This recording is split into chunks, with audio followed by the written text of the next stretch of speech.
paciente masculino de 20 anos, um tumor em pé esquerdo há 3 anos. Ele chegou com um quadro de dor no início após trauma, de baixa intensidade, evoluindo com um aumento progressivo de volume do pé esquerdo. Foi realizado o segmento via UBS e chegou até o nosso ambulatório no Hospital São Paulo. Uma história de 3 anos de evolução. Ele chegou com uma massa grande no pé esquerdo, indolor à palpação, com amplitude de movimento de tornozelo restrita. Essa é a radiografia de entrada. O que nós estamos encontrando aí? Vejo um raio-x AP e perfil do tornozelo. Vejo uma lesão aparentemente lítica ao redor ali do médio pé, pegando talos, calcâneo, retropé também, né? Talos, calcâneo, navicular. Vejo um comprometimento de partes moles e essa lesão também ela não respeita a cortical. Parece ser septada também em alguns momentos aqui.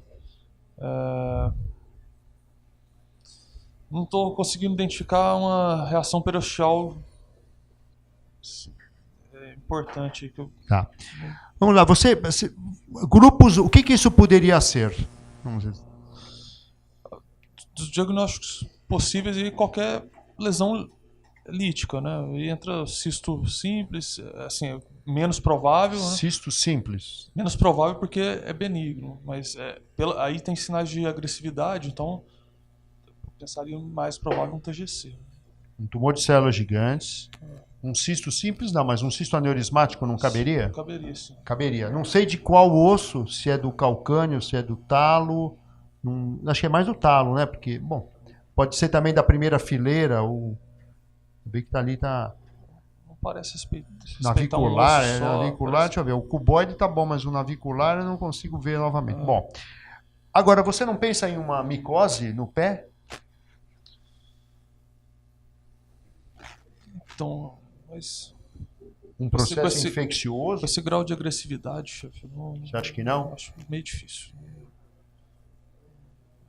Júlio, você acha que pode ser uma infecção?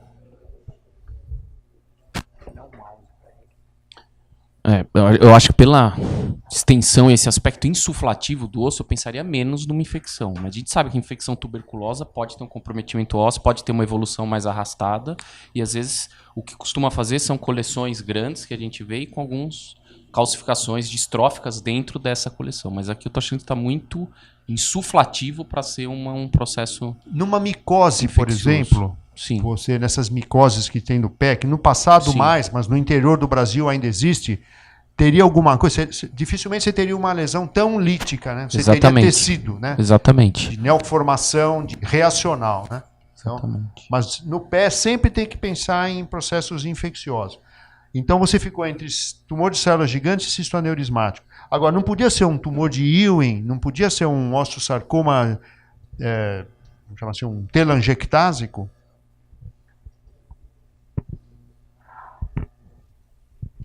Poderia sim, chefe. Mas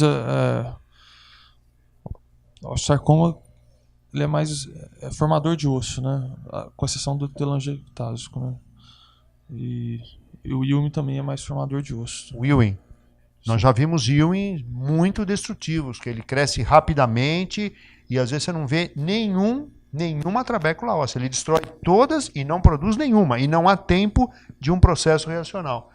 Então, eu acho assim que não dá para afastar algo mais agressivo. Um tumor de Ewing, por exemplo. Pode ir passando as imagens da tomo? Jaro, você pensa em mais alguma coisa?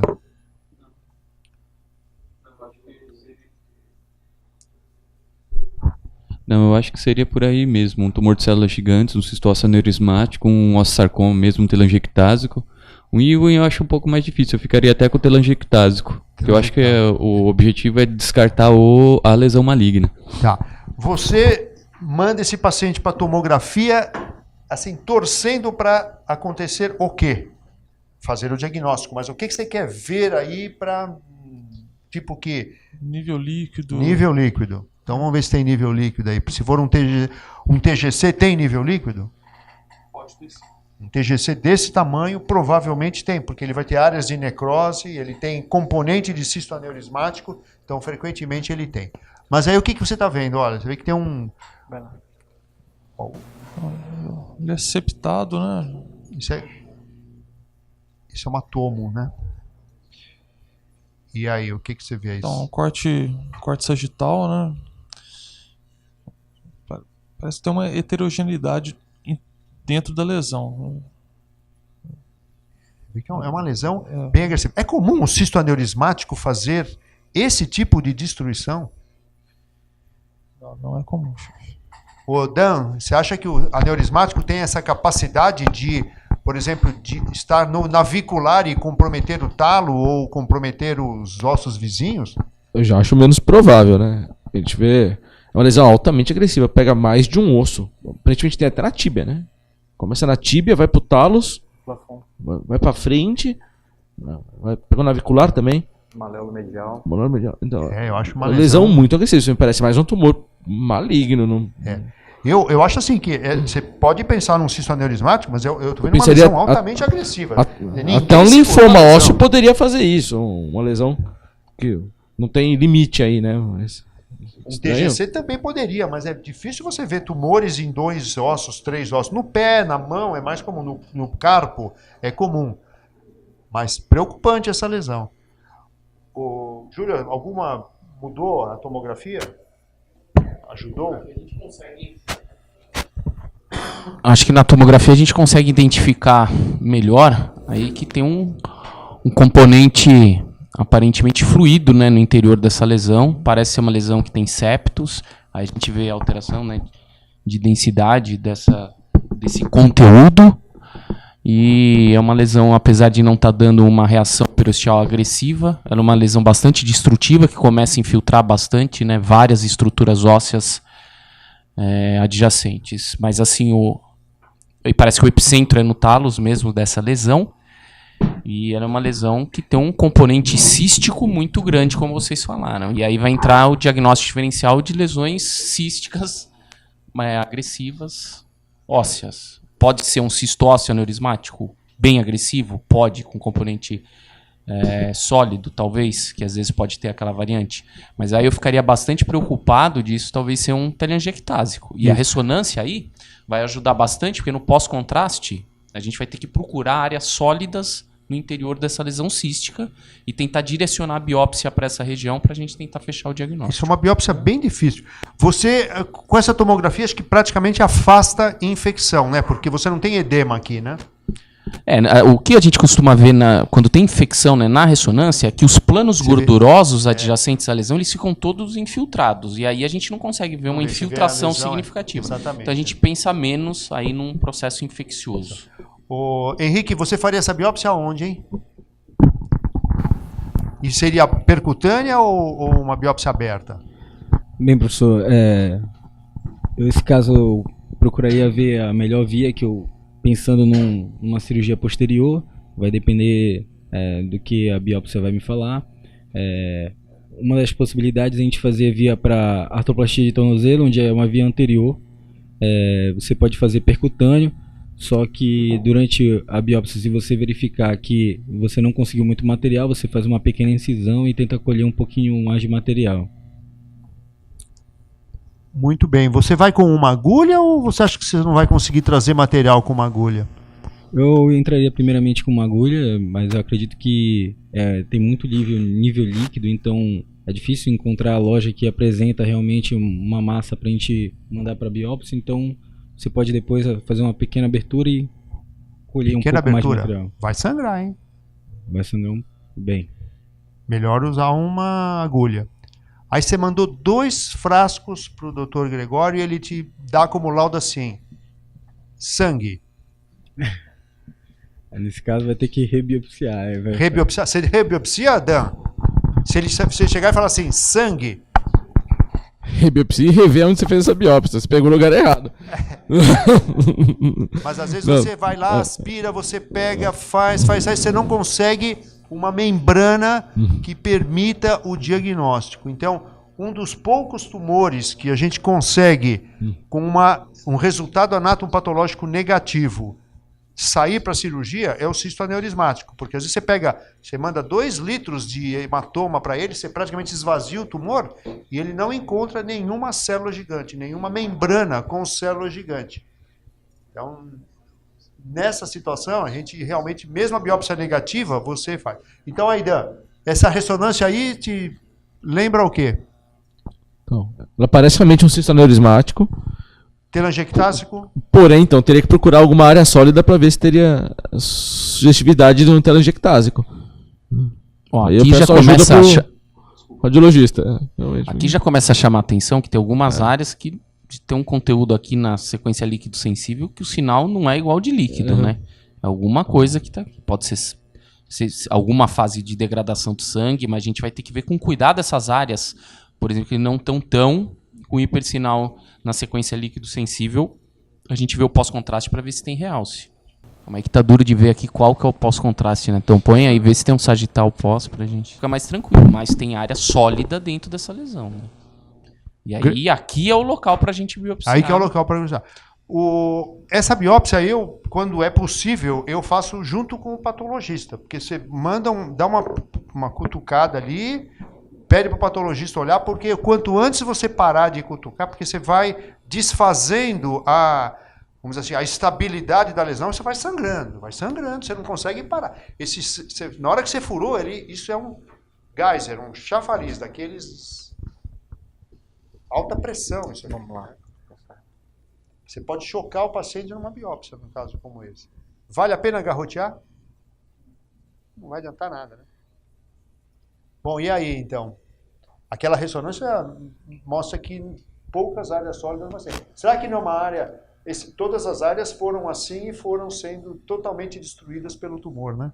Provavelmente. Uma área mais sólida. Essa área mais sólida. Um mapeamento mostrando uma alta concentração... Mais nada, né? Não.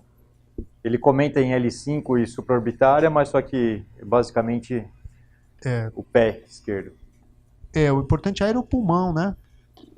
Não tem nenhuma captação. Tá. Foi feita a biópsia, o anátomo patológico, um tumor gigante celular. É um cisto aneurismático com componente de TGC ou um TGC com componente de cisto aneurismático? Tá aqui. É mais fácil ser um TGC com um componente de cisto ósseo secundário. Aqui não tem por onde, né? Se tem os septos aqui e um tumor com predomínio, né, de células gigantes com múltiplos núcleos, né, que é a definição de uma célula gigante, né? Não pode confundir, apesar do nome célula gigante, não quer dizer que a célula é grande, quer dizer que ela contém mais de um núcleo dentro do mesmo citoplasma, tá?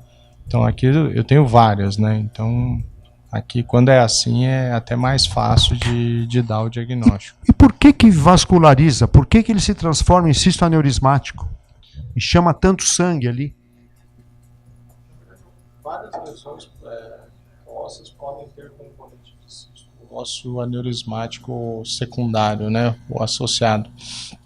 Não existe uma explicação muito precisa do porquê algumas lesões fazem isso, tá? O que mais está descrito é como se são áreas de hemorragia intratumoral. O que acontece? Ele vai fazer uma pseudocistificação. E daí, como se fosse para conter a hemorragia, o próprio tumor vai criar um componente de parede cística, que daí vai acumular aquele sangue e vai conter a hemorragia. Então você fica com áreas de cistificação que o que se fala é que provavelmente é decorrente a focos de hemorragia intratumoral. Então, mas aí quem chama essa vascularização? A célula gigante ou é a destruição do tecido que leva a maior vascularização? Na verdade, o tumor ele tem uma vascularização intrínseca dele, né? O TGC não é ele até tem uma boa vascularização, né? Dentre os tumores ósseos, ele é um que costuma ter bastante vascularização, mas geralmente é decorrente até a destruição, né? Mas o sangramento pode ser tanto de vasos intratumorais quanto de vasos do fronte de invasão do tumor. Dr. Dan, você que é um PhD Você sabe o que é dizer PhD? Philosopher Doctor. Você é inconformado com as coisas. O Dr. Dan acabou de fazer o doutorado brilhantemente, nota 10 com louvor. E me conta, você não acha que se eu usar então um Avastin, que é um anti-angiogênico, você não estaria ajudando a tratar aí você como um PhD, filósofo, inconformado? O uso do Avastin no cistose aneurismático eu desconheço. Eu não tenho esse conhecimento se vai evoluir bem. A gente pode até usar o denosumab para tentar calcificar a lesão. Mas ao pegar 3 ossos indo por médio pé, eu fico preocupado no tratamento cirúrgico local dos pacientes, porque vai até o médio pé, a gente vai fazer um grande desconstrução do pé. Você usaria então um denosumab primeiro? Denosumab, sim. Eu acho que esse paciente tem que ter alguma coisa pré-operatória. Então, se nós pudermos usar medicação endovenosa ou via oral ou subcutânea, por exemplo, usar um denosumab, vai bem, número 1. Número 2, eu acho que tem que embolizar esse tumor previamente, porque senão na hora da cirurgia você não vai ter o que fazer. E terceiro, por ser um TGC, tentar salvar esse pé. Eu acho pouco provável. Viu? Esse pé tem uma grande chance de precisar ser amputado, porque como é que você vai reconstruir isso? Só se realmente o denosumab segurar. Nós temos um problema atual com o denosumab que está sendo... Não se sabe por quanto tempo se usa o denosumab. E tem o efeito que eles estão chamando de rebote. Você usa denosumab 24 meses e aí o que acontece? Você para de usar denosumab por causa da chance de necrose de mandíbula, que é 6% no denosumab. Se achava que era menos, saiu agora uma nova publicação com 6% de necrose, que é altíssimo.